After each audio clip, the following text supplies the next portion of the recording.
우리가 앞 시간에 37번까지 분계를 연습해 봤고요. 다음 페이지로 넘어가서 404페이지 39번 문제 보도록 하겠습니다.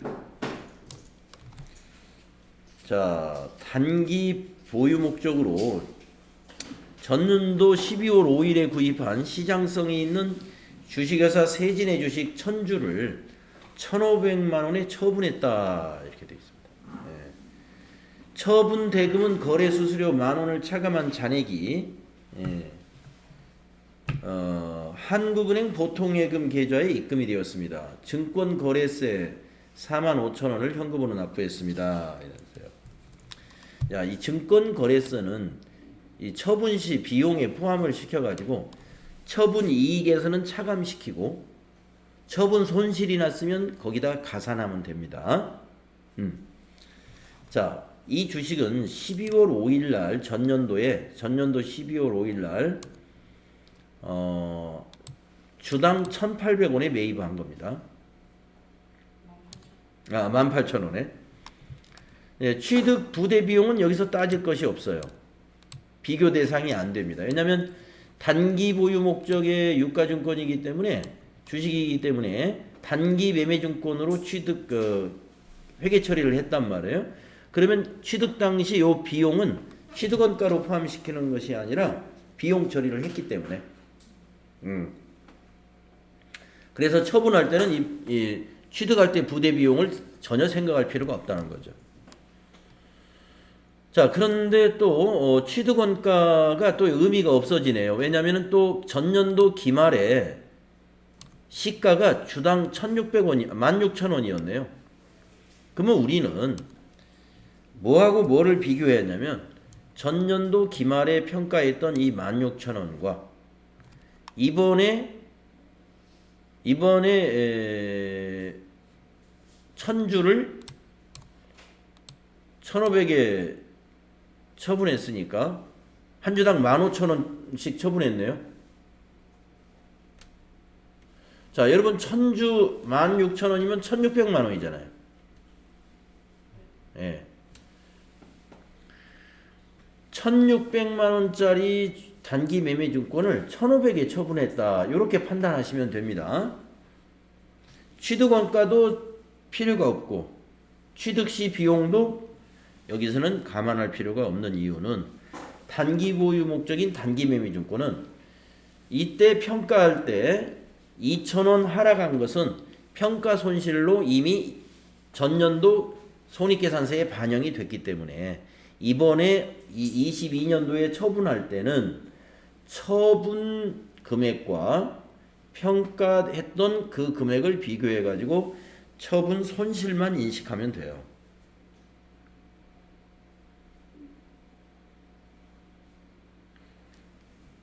자, 정리하면 이렇습니다. 39번 문제는요, 분계가 간단하게 정리할 수 있는 분계입니다.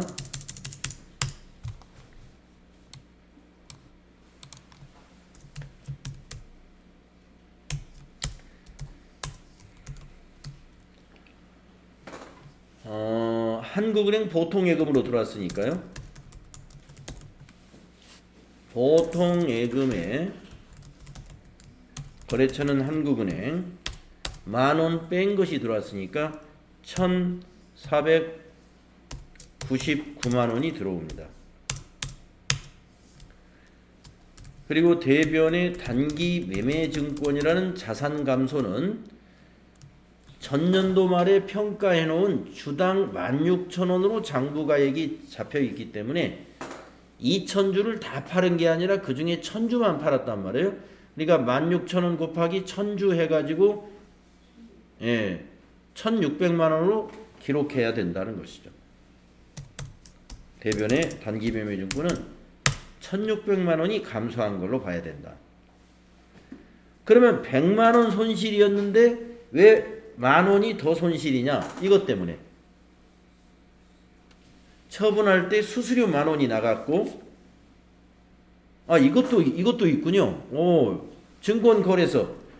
그러면 55,000원이 예, 손실액에 더해져야 돼요. 그러니까 100만 원에 더해지는 거예요. 그러면 이제 분개를 해보면 차변에 단기 매매 증권 처분 손실액이 100만 원에다가 수수료하고 증권거래소 포함해서 5만 5천 원 이렇게 기록이 됩니다.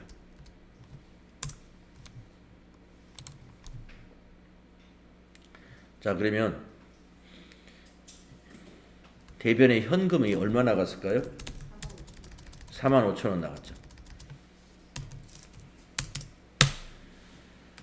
한번 짝을 맞춰보세요. 차변 합계가 1,604만 5천 원이 나오나요?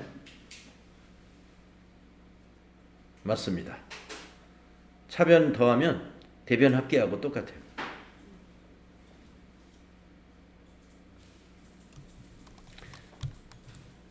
예, 이렇게 되겠습니다. 분계가. 네. 네. 그 주당으로 그 시가 주당으로 하는 거예요? 저는 그 취득 금액으로 하는 게 아니고요. 그렇습니다. 왜 그러냐면 회계 처리가 이 취득할 때 한번 여기 회계 처리 하거든요. 그 다음에 결산, 평가할 때 또 회계 처리 한번 또 하잖아요. 취득할 때는 한 주당 18,000원으로 회계 처리했을 거란 말이에요. 그런데 가격이 떨어졌어요. 그래서 회계 처리를 하게 되면은 결산 때 주당 16,000원으로 기록이 되게 돼 있어요. 그래서 처분하는 시점의 장부 금액은 주당 16,000원인 거죠. 그래서 1,000주를 팔았기 때문에 16,000원짜리 1,000주를 팔았다 해가지고 대변의 단기 매매 주권은 1,600만 원이 되는 겁니다.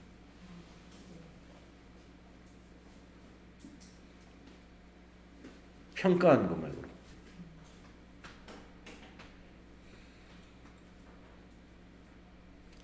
그래서 이 분계에서는 여기 있는 데이터는 하나 쓸 게 없다.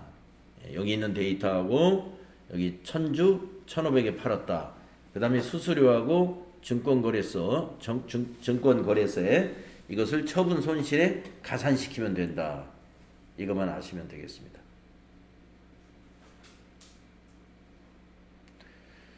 네, 아무튼 조금 복잡합니다. 이게 자칫하면 실수해서 차대변 짝이 안 맞을 수가 있어요.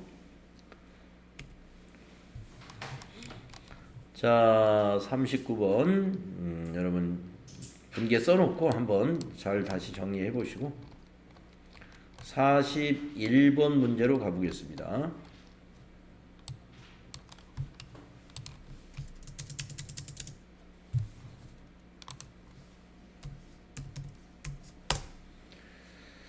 단기 매매 증권인 기흥전자의 주식 300주를 주당 22,000원에 매각을 하고 수수료 5만원을 차감한 잔액은 현금으로 받았습니다.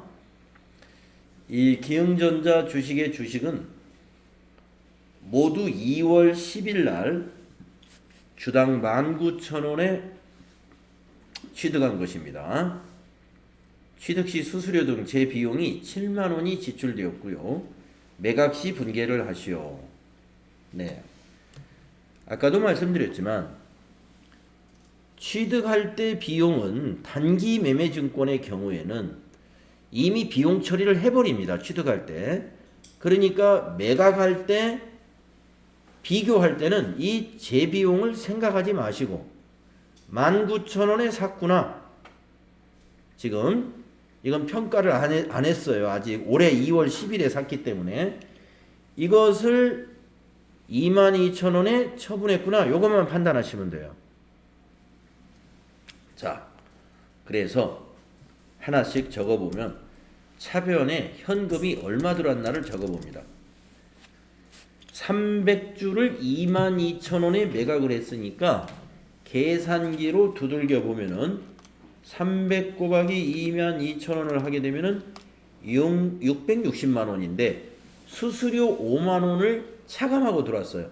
빼기 5만 원을 하면 되는 거죠. 그러면 655만 원이 현금이 증가한 겁니다. 이걸 딱 써놓고 차변의 현금 655만 원. 자, 그 다음에 대변에 뭘 먼저 써놓는 게 좋냐면은 이게 왜 들어왔느냐. 원인이 뭐냐면 단기 매매증권 처분이란 말이에요. 그래서 단기 매매증권을 감소시켜야죠. 이때 감소할 때는 취득했던 19,000원으로 감소를 시키는데 살 때 400주 샀지만 처분은 300주 했잖아요. 그러니까 19,000원 곱하기 300주 해야 원가가 되는 거죠. 그래서 300주 곱하기 19,000원 570만 원이 원가가 되는 거예요. 570만 원이. 그래서 대변에 570만 원이라고 기록한다. 570만 원 어떻게 구하는지 아시죠? 300주 곱하기 19,000원 한 거예요. 19,000원에 샀으니까.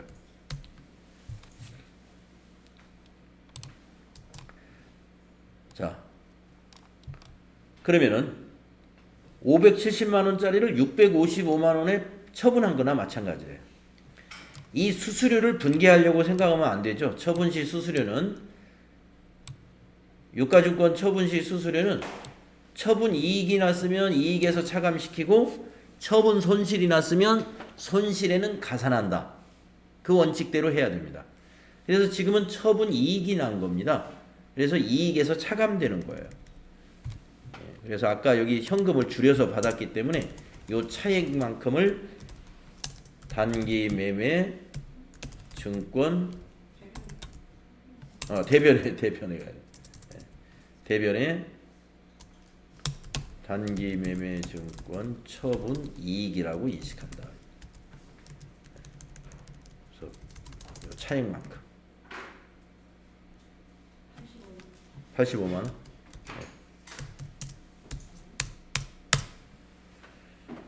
자, 3,000원씩 이익 받는데 300주니까 90만 원 이익인데 5만 원이 수수료로 빠졌으니까 85만 원 맞네요.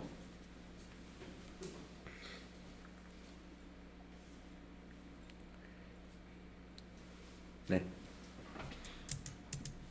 정리되셨죠? 자, 이제 43번은 어떤 문제인가요?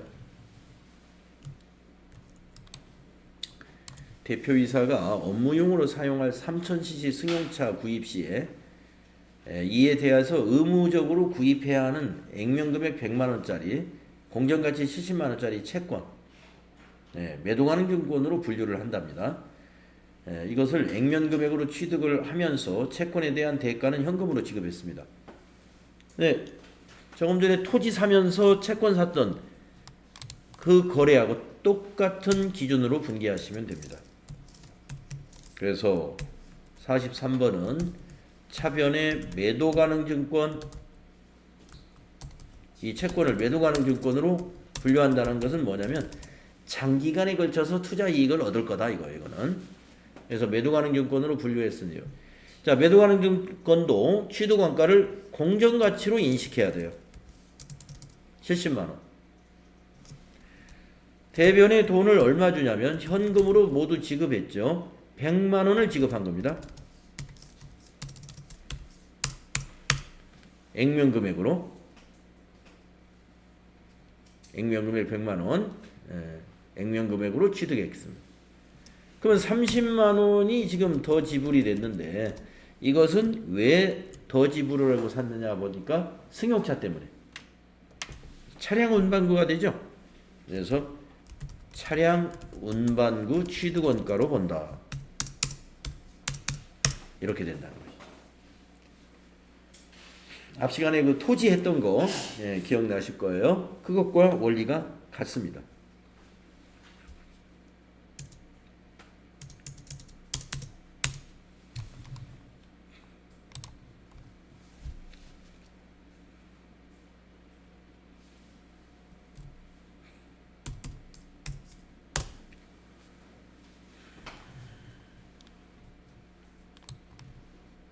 아, 45번으로 가볼 차례죠. 45번 넘겨보겠습니다.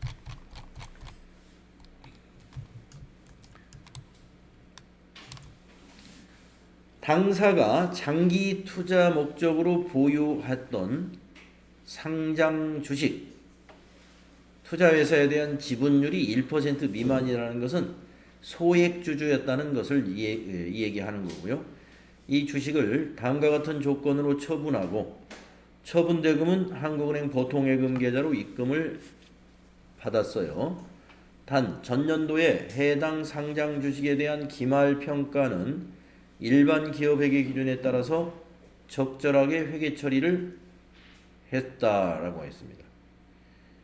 자, 장기간의 투자 목적으로 주식을 매입했으면 이때 처리한 개정 과목은 매도 가능 증권입니다.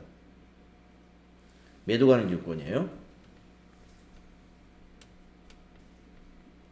매도 가능 증권은 신경 쓸 일이 많습니다.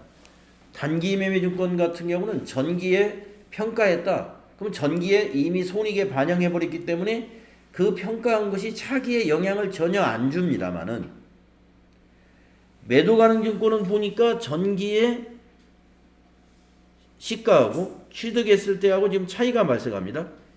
200만 원만큼 자본에 지금 남아 있어요. 단기 매매 증권 같으면 200만 원의 단기 매매 증권 평가 손실이 전기 손익계산서에 반영돼 버렸으니까 단기에 영향을 안 주는데 지금 이 200만 원이 뭐로 기록되어 있냐면 매도 가능 증권 평가 손실로 이 개정 과목으로 자본에 들어 있어요. 자본. 기타 포괄 손익 누계액 자본에. 그런데 이 유가증권을 처분하잖아요. 처분하면 여기 자본에 유보된 이것도 없어져야 돼요. 처분할 때 이것도 같이 처분 시 어떻게 해야 된다? 상계 처리해야 된다.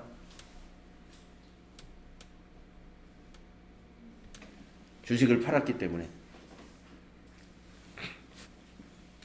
단기 매매 증권 같으면은 평가 손실이 작년도 손익계산서에 잘 반영이 됐기 때문에 올해 분계, 올해 회계 처리에 영향이 없다고 그랬잖아요. 근데 이거는 영향을 줍니다. 예. 영향을 주게 돼 있어요. 그래서 요 분계를 이번에 요 분계를 반영해야 돼요. 요거를 처분했기 때문에. 자, 그래서 문제를 계속 읽어보겠습니다. 다음과 같은 조건으로 처분하고 처분대금은 한국은행 보통예금자로 되었고요. 전년도 해당 기업회계 기준에 적절히 회계 처리했다. 아까 읽어봤군요. 자, 그래서 얼마에 처분했냐면 600에 처분했습니다. 그러면 보통예금으로 들어오는 게 600이에요. 차변에. 대변은 500입니다. 매도 가능 증권이 500이에요. 500. 그러면 500짜리를 600에 처분했다고 보면은 100만 원 이익이냐? 아니에요. 전년도에 매도 가능 증권 평가 손실이 지금 자본에 있기 때문에 매도 가능 증권 평가 손실을 이걸 대변에 기록해야 돼요. 없앨 때는 대변. 발생할 때는 이게 차변에 오는 거거든요. 자, 쓰면서 좀 분개를 하겠습니다. 자, 그냥 여기다 계속 적으니까 너무 지저분해져 가지고.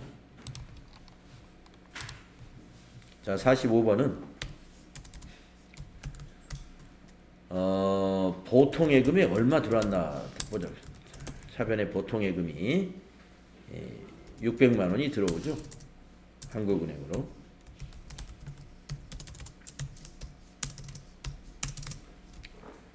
자, 대변에 왜 들어왔냐 하면은 매도 가능 증권을 팔은 거예요. 매도 가능 증권. 장부에 지금 500으로 기록되어 있습니다. 작년에 평가했으니까. 시가. 여기서 기말 평가는 기업회계 기준에 따라서 적절하게 회계 처리를 했다 그랬잖아요. 그러니까 지금 장부에 500으로 기록되어 있다 이 말이에요. 요렇게 해서 100만 원 처분 매도하는 증권 처분 이익이다 이렇게 분개하면 틀린다. 자, 뭘 기억해야 되느냐? 200만 원이 아까 말씀드린 700에 사가지고 500으로 평가했기 때문에 매도하는 증권 평가 손실 200만 원이 자본에 있다. 근데 그 매도하는 증권 평가 손실은 차변에 발생돼 있어요. 그래서 이걸 상계시킬 때는 대변에다가 적어요. 매도 가능 증권 평가 손실은 없어질 때 대변에 가서 없어집니다. 200만 원 모두 없애야죠. 남아 있으면 안 되죠. 그 매도하는 증권 없어졌으니까 거기에 관련된 자본도 없어져야 돼요. 그러면 700만 원짜리를 600에 처분한 결과가 돼요. 그래서 처분 손실이 발생합니다. 매도 가능 증권 처분 손실 100만 원. 이렇게 회계 처리가 일어납니다. 줄을 좀 맞춰서.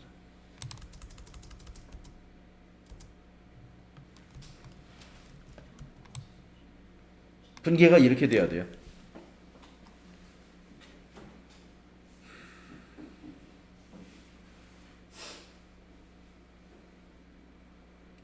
그래서 제가 여러분에게 언젠가 그런 말씀을 드렸는지 모르겠는데 매도 가능 증권 처분 이익을 구하라 그러면 중간에 평가한 건 무시하시고 최초에 얼마 사가지고 마지막에 얼마에 팔았는지 직접 비교하셔라. 700에 사가지고 600에 파는 겁니다. 그러니까 처분 손실이 100만 원 인식되는 거 맞죠? 근데 처분 시 분개는 이렇게 해야 되는 거예요. 처분 시 분개는 이렇게 해야 된다.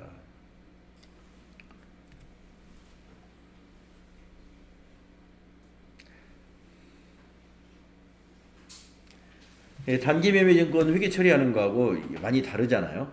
단기 매매 증권의 평가는 그 회계 기간의 수익이나 비용으로 인식해 버리기 때문에 다음 회계년도에 처분할 때 처분 이익 계산하는데 그걸 반영하지를 않아요. 그건 이미 전년도에 반영을 했기 때문에. 그런데 매도 가능 증권은 전년도에 평가를 했지만 그게 전년도 손익에 반영을 안 하고 처분할 때 한꺼번에 반영하려고 자본에 유보하고 있는 거예요. 그래서 그 자본을 여기에 매도 가능 증권 평가 손실로 있었던 것을 상계시키는 작업을 해야 됩니다. 그러니까 매도 가능 증권 평가 손실을 대변에 왜 기록하는가는 여러분이 아셔야 되는데 이건 어떻게 판단해야 되느냐? 매도 가능 증권 평가 손실이 발생할 때 차변에 발생한다는 걸 알아야 돼요. 그래야 상계할 때 없앨 때 대변에 반대쪽에 없애주는 겁니다.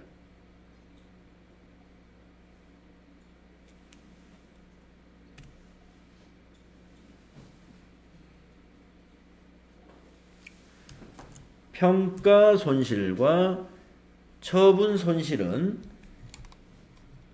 그 번지수가 완전히 달라요. 자, 거래 후 결합관계를 하나씩 적어 볼게요. 차변의 보통예금은 자산이 증가한 거고요. 대변의 매도 가능 증권은 자산이 감소한 것인 거예요. 차변의 매도 가능 증권 처분 손실은 비용이 발생한 것이고요. 대변의 매도 가능 증권 평가 손실은 자본이 증가한 것입니다. 매도 가능 증권 평가 손실은 자본 항목이기 때문에 대변에 가면 증가하고 차변에 와서는 감소하는 거예요. 그래서 이 매도 가능 증권 평가 손실이 이때는 차변에 와서 증가했다가 감소했다가 처분할 때는 대변에 가가지고 감소한 거죠. 지금 이 매도 가능 증권이. 비용 저거 뭐지? 비용 취소 아닌가요? 비용 취소? 손실이 그러니까 매도가능증권 평가 손익은 손실은 비용이다. 평가 이익이 수익이다가 아니라 이 매도가능증권 평가 손실이나 이익은 자본이에요. 예. 개정 과목 이름이 꼭 비용과 수익처럼 생겼지만 자본으로 분류합니다. 우리 자본 개정 과목 분류하는 거 배울 때 이게 자본입니다라고 제가 강조해서 말씀드렸죠. 네, 매도가능증권 평가 손익은 자본이다. 개정 과목 이름으로 보면 꼭 비용 같고 이익 수익 같대요. 수익 같습니다. 그러나 아닙니다. 그래서 헷갈리지 말라고 그래요. 네, 그것 때문에 많이들 헷갈려요. 손실이니까 비용인데 왜 이게 자본이라는 거지? 자본이에요.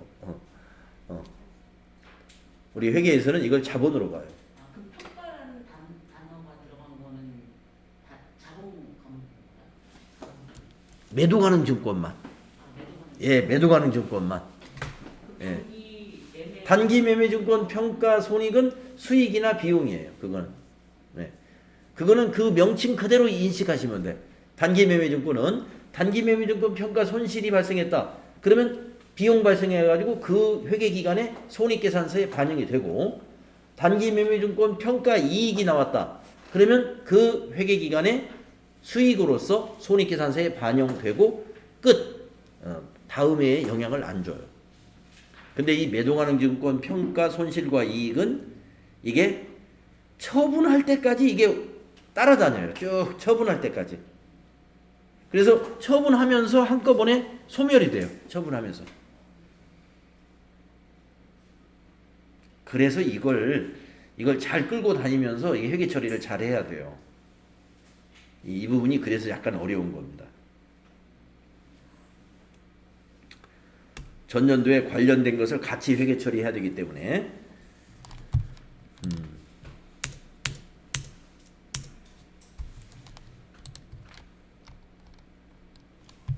다음에 47번은 또 어떤 문제인가요? 환율과 관련된 문제네요. 전달 20일 미국 블랙홀사에 외상으로 수출한 제품의 수출 대금은 12만 달러. 이것을 금일 달러화로 송금을 받았네요. 그러니까 외상 매출금을 받았다는 얘기죠. 그리고 즉시 원화로 환전하여 한국은행 보통예금 계좌에 입금하였습니다. 그러면 얼마로 환전을 했나요? 금일 환율이 1320원이네요. 그러면 1320원 곱하기 저기 12만 달러 이렇게 하면 보통예금의 차변 금액이 나오겠네요. 네. 한번 계산기를 가지고 곱해 보세요. 1320원 곱하기 12만 달러 158 400 000이 나오네요. 자, 그러면 적어 보겠습니다. 정리를 해가면서 한번 분계를 해보기 위해서. 자, 47번이죠? 차변의 보통예금 한국은행으로 158,400,000이 입금이 된 겁니다.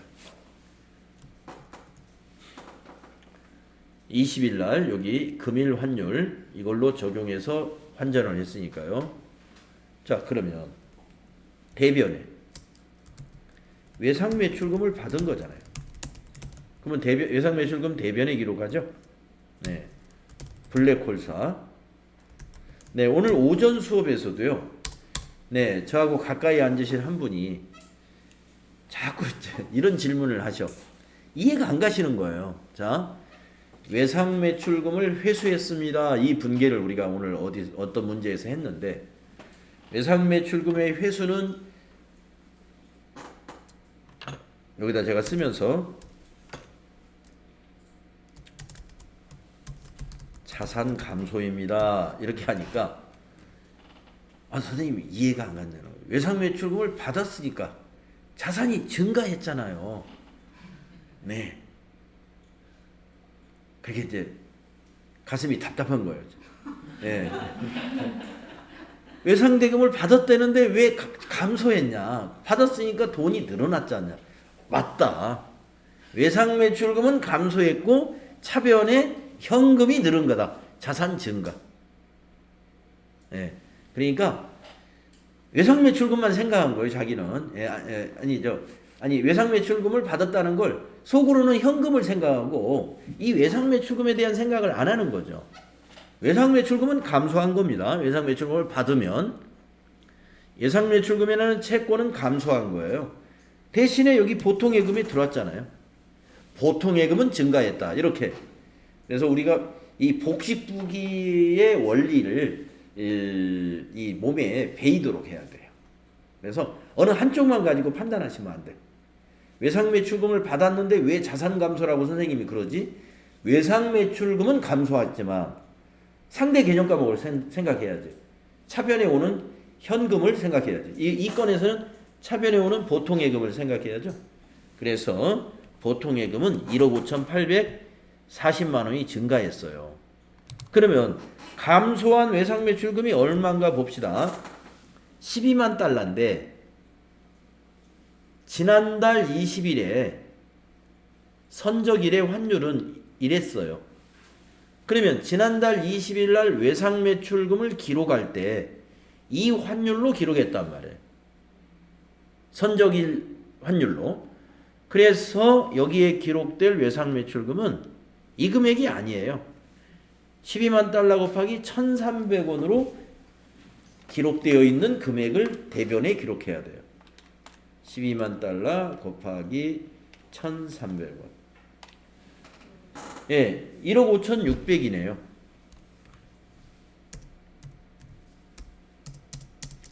그러니까 선적일 당시에 12만 달러는 우리 돈으로 1억 5,600이었습니다.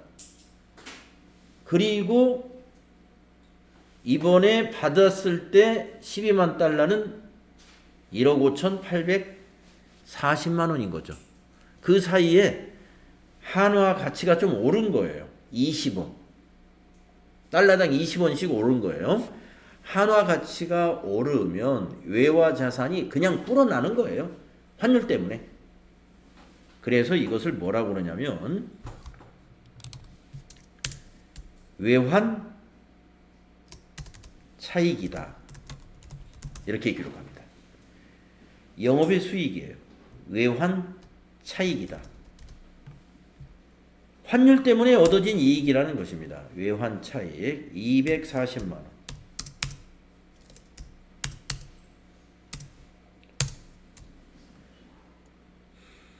그래서요, 이거는 수익 발생이 되는 것입니다. 그래서 우리가 수출 기업들은 이 환율이 오르면 다른 문제도 물론 있겠지만은 이 환율 차이는 이 외환 차익은 많이 발생합니다. 왜냐하면 선적 시점하고 나중에 대금을 회수해 가지고 이 시점에 계속 환율이 오르고 있으니까 외환 차익이 매번 발생하는 거예요. 입금이 될 때마다. 그러니까 재무 상태는 좋아져요. 근데 반대 부분도 있죠. 외화 부채는 그만큼 외화 부채를 같이 가지고 있으면 반대로 외환 차손이 또 계속 발생합니다. 자, 수금을 해가지고 다시 우리가 원자재를 사오느라고 만약에 반도체 원자재를 어디 미국에서 만약에 사왔다. 그럼 미국에다 갚아야 되잖아요. 원자재값 수금한 거 다시 갚아야 되는데 그 당시에 환율이 또 올랐네. 그러면 1달러를 사는데 옛날에는 20일 전에는 1,300원이면 1달러를 사는데 지금은 1,320원을 지불해서 바꿔야 돼요. 외환 차손이 발생하죠. 예. 원재료를 처음에 사올 때는 외상 매입금으로 이렇게 계산했는데 이제 오늘 갚아야 될 때는 1320원으로 환전해 가지고 갚아야 되니까 외환 차손이 발생하는 거예요. 그러니까 그 기업의 재무 구조가 이제 그 운영이 어떤 운영을 하느냐에 따라서 득이 되느냐 손이 되느냐 할 수 있는데 외화 자산만 있는 회사 같으면 환율이 오르면 재무 구조는 좋아지죠. 외화 부채가 없다면. 근데 대개 외화 자산을 가지고 있는 기업들은 대개 외화 부채도 있습니다. 우리나라가 원자재부터 모든 국내에서 조달해 가지고 수출만 하는 게 아니라 원자재를 외국에서 가져다가 수출을 하기 때문에 수출 대금을 받아서 우리는 다시 원자재 대금을 갚아야 되는 입장인 기업들이 많은 거죠. 그래서 크게 재미를 못 봐요. 환율 가지고는 크게. 그래서 우리가 이렇게 그 대륙이 나라가 커가지고 원자재부터 모두 자국에서 생산해가지고 완전한 반도체를 만들어서 또는 완제품을 만들어서 이렇게 수출하는 회사는 이런 외환 차익이나 이런 것들이 그대로 자기 회사의 몫으로 떨어지죠. 원자재값 국내에서 조달했기 때문에 외환 차손은 나오지 않습니다. 환율이 올라도. 자, 그 다음에는 이제 49번까지 하고 좀 쉬었다 할까요? 49번. 네. 비슷한 문제 같아요. 49번도. 당사는 전년도 8월 9일 날 일본에 소재한 교토 상사로부터 원재료 100만 엔을 구매하면서 이를 외상매입금으로 처리했고 금일 동 외상매입금 전액을 현금으로 상환했습니다. 전기말 외화자산 부채 관련해서는 적절하게 평가를 했다. 네. 그러면 평가한 거하고 비교해야 돼. 네. 오늘 외상매입대금을 갚았잖아요. 그러면 전년도 8월 9일 날 환율은 상관이 없어요. 왜냐? 전기말에 평가를 했기 때문에. 그래서 전기말에 평가했던 외상매입금과 오늘 갚은 외상매입금을 비교해야 된다. 자, 내용을 보겠습니다. 우리가 전년도 8월 9일 날은 100엔당 1000원이었습니다. 근데 전년도 결산 때는 100엔당 900원이니까 이때 이미 외상매입금은 100엔당 900원으로 계산이 돼 있는 거예요. 여기서 환율이 떨어진 것은 전년도 손익에 반영됐으니까 우리가 오늘 상환할 때는 전년도 결산 때 환율과 오늘 상환할 때 환율 이것만 가지고 판단하면 되는 것입니다. 자, 100만 엔이었죠. 100만 엔이면 100엔당 900원이라는 것은 1엔당 9원이라는 겁니다. 그래서 9를 곱하면 전기 말에 이 회사의 교토 상사의 외상매입금은 900만 원으로 기록되어 있는 거예요. 한국 돈으로 900만 원, 엔화로는 100만 엔으로. 1엔당 9원으로 봐야 돼요. 100엔당 900원이니까. 자, 그러면 상환할 때는 100엔당 950원이 됐어요. 부채의 경우는 이렇게 환율이 오르면 손해를 보는 거예요. 네. 그래서 지금 이 상환할 때 회계 처리를 할 때는 우리 돈이 얼마가 필요하냐면 950만 원이 필요합니다. 왜냐? 100만 엔 곱하기 1엔당 9.5원이죠. 9.5를 하면은 950만 원이 나와요. 오늘 갚을 때는 한국 돈 950만 원을 가지고 은행에 가야 100만 원으로 환전해서 일본에다 송금할 수가 있죠. 그래서 차변에 오는 외상매입금은 900만 원이고 대변에 가는 현금이나 보통예금은 950이 되게 되는 거예요. 그래서 우리가 이 돈을 어떻게 지급했냐면은 현금으로 지급했죠. 그래서 이 분계를 쓰면은 이거에 의해서 이 분계를 쓰면은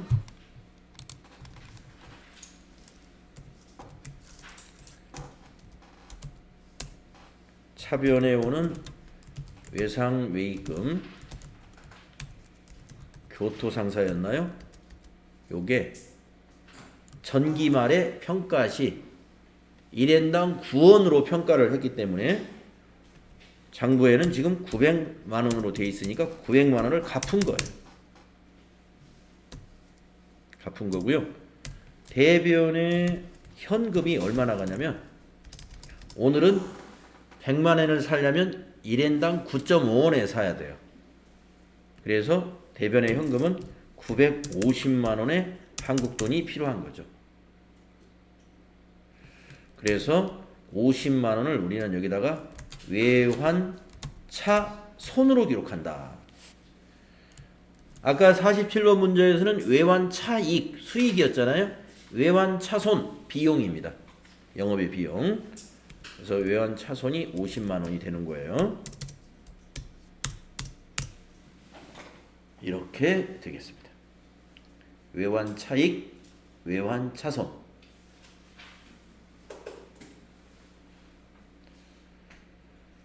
47번과 49번은 전체적으로 환율이 지금 계속 오르고 있는 상태예요. 똑같이. 그런데 아까 47번은 외상매출금 외화 자산이었기 때문에 환율이 올랐을 때 이익이 발생합니다. 나중에 그 회수하면. 그런데 부채는 환율이 지금 오르고 있죠. 오르고 있는데 상환할 때 손실이 발생합니다. 똑같은 100만 원인데 회사 장부에는 손실이 나게 돼 있어요. 외환차손. 자, 이렇게 해서 우리가 이 외화자산과 외화부채의 경우는 이렇게 환율 차이 때문에 기업의 재무구조가 좋아지거나 나빠질 수도 있다 하는 것을 알고 계시면 되겠습니다.